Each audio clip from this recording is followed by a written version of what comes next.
It's where many people come to live and die, the type of living in which function is an arrangement mislabeled as action.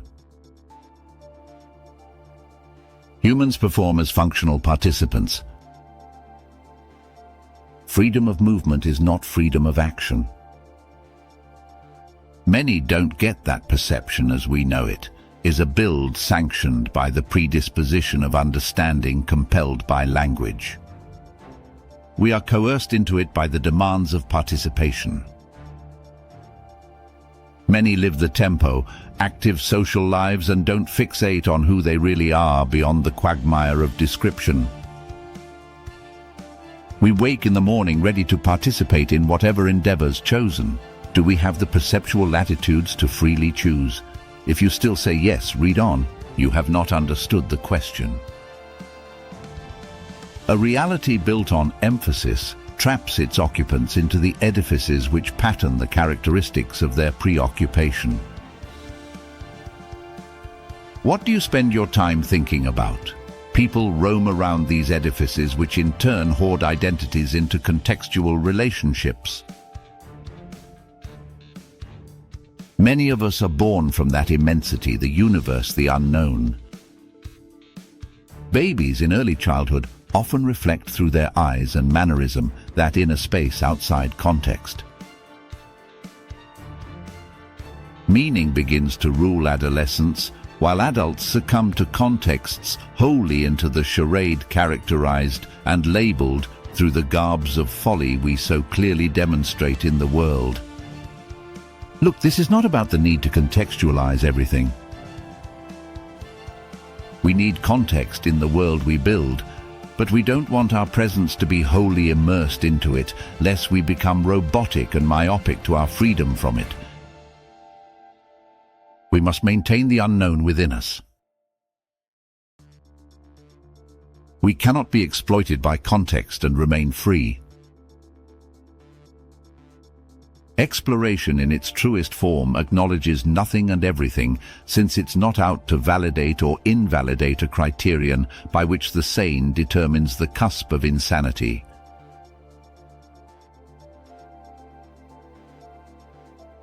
We are at the edge of our perceptual horizon, and what are you perceiving? If you are looking for something, you'll find the reflection selected and induced by your position. If you're just looking, then you may see whatever comes up, including details of your position from which you can unwind into that, the unknown, the undefined, and participate from there. Clarity presages behavioral patterns meant to question outside the limits of one's personal repertoire. There is no arguing in its practice, as arguments merely interchange positions. You're a Democrat and I'm a Republican, and we go at it, as if the only choice is to be one or the other. Humans are so constricted by language, they are unable to perceive anything beyond its application, which moves them from position to position, labels assigned and concocted from descriptive relevance. We are not the tangible proof of our existence. What holds us together as individuals is what limits us. Individuality runs our perceptual allegiances. We have become contextual tenants. How do we move out and address the shortcomings of our perceptual habits? Everything neatly fits together into a composition, a build where we snugly fit in. But then the fit is to the narrative. You are listening to a linear interpretation which molds perception of a world that is far beyond understanding and has nothing to do with the world you've already understood. Consider the universe billions of years old, and humans are its provenance. You are the progeny beyond the contextual circumstances that manipulate your outlook. You are the offspring beyond exploratory systems. Information through words often predicate a metaphorical conceit by singling descriptions and explanations as the only preface of choice to reality. Many become mentors to their descriptions as if what they say is real. But the real is that these people can't tell the difference, as the tell is the explanation which echoes the miseducation of their personality. They are living inside of a sentence but are not aware of it. Perceptual awareness is not explicative, it animates discovery beyond recognition. If everything is labeled, recalling and applying that label contextualizes into perceptual habits, a type of reality highly dependent on coherence through linguistic lenses. And coherence manipulated by language polarizes its victims into perfunctory dead ends, right, wrong, God, the devil, positive, negative, good, bad, etc. There is another reality in which understanding merely delays a direct and complete experience of what surrounds us. Humans have yet to grasp the full significance of who and what they are and the hidden capabilities they possess.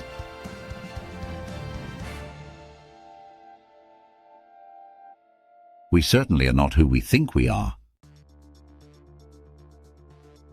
That is to say, we should remain silent about this, since who humans are lies beyond the patterns of speech, of description, of understanding. Words communicate set precedents, hooked onto a network from which most people access a programmed and agreed-upon relevance.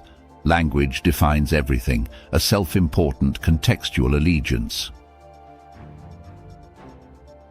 Humans are socialized and trained into thinking that what they say, see, describe, understand, and explain matters. We create a type of self-indulgent hegemony, molding human-centric views into the norms of daily life. This is proportionally a matrix, defined by form and name, contextualized into an understandable format. Information as a proportional accounting of narrated facts is loaded with susceptible micro-variables whose specific formula further entice a deviation of perceptual allegiances away from the totality of human potential. How do these variables operate? What are their impacts? Simple, they marginalize perception into an account rather than full participation. Perceptual accounting conveys a strategy in which participants devote themselves as soundboard of prescribed reality.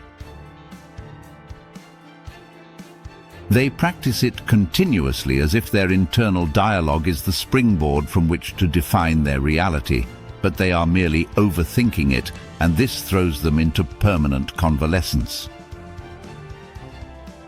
They become contextual tenants, or worse still, operators' agents, conversational dependent often for the rest of their lives. Is this who you want to be, or do you strive to be free, unlimited and undiminished? This duplicitous intent enrolls many civilized populations without equipping adults with the means of delivering success to everyone equally. Consider the effort and willingness to be successful versus the inability of most people to reach that goal. If the indigenous focus within most schools is for kids to define themselves through learning, do schools misconstrue how kids validate their time in school? Are kids maximizing that learning potential, or do they mitigate their presence in some other way? Let me rephrase this. Are we providing fluidity to kids upon graduation so they can adapt to whatever situation they are in later in life? Highly fluid kids become self-reliant and autonomous and will never need a handout as adults. By developing their intrinsic learning skills, kids automatically become lifelong learners. Captains of industry can pivot and create opportunities. They get the mechanism of success. They research, study, learn, and adapt. But do you? And do schools graduate kids with such skills? Intrinsic learning through guided discovery is loved by those who participate in it. Many kids do connect to the type of learning meant to free them from contextual manipulation. The pursuit of good grades is not the same thing as the pursuit of great learning experiences. Great learning adventures empowers excellence. Humans revel within the narrow confines through which form and names create a field of predetermined scope, a perceptual array from which we base our reality as if nothing else existed or mattered. Could thinking in its pervasive state weave a type of nepotism you live by without negotiating willfully its practice, results, and intent? Should we not consider thinking as the rhythm of compliance in which social fabric and membership mentors and asserts its predominance? After all, your thinking resonates in your ear, in sync with everything surrounding you. It's a contextual perfunctory imposing its due diligence, imprinting the lifestyle you've invested into as a commodity, easily manipulated to access a perpetually dependent human state of perception. In the process, we assign reasonable, personable, and recognizable hubris from which to populate the reality we live in. Everything you know compels your perception to populate that world as your own. Your world is the familiar occupancy demanded of participants turned stakeholders pining for success or rewards.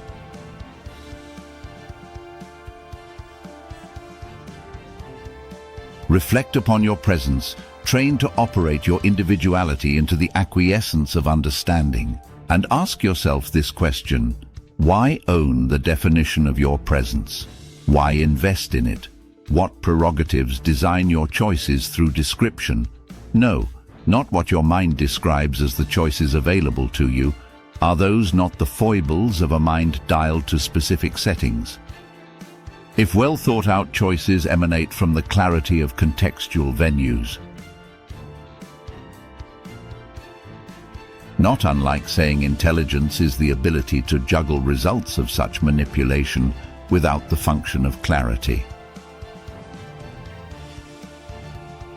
Meaning that dependency to contextualize every position in order to clarify it overburdens perception beyond the horizon where pre-selected context no longer rules, but where creativity conciliates an unimaginable presence.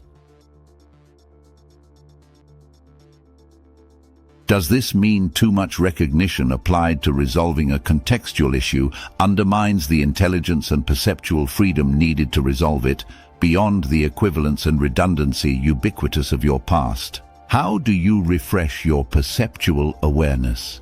If you are overburdened by literal meaning and contextual advocacy, you become a victim of it by taking on its representative state. Perceptual clarity beyond the overwhelming predominance of context in human affairs means what?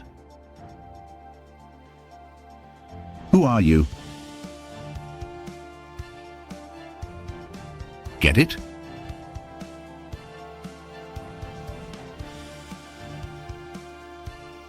Come visit us at teachtolearning.com.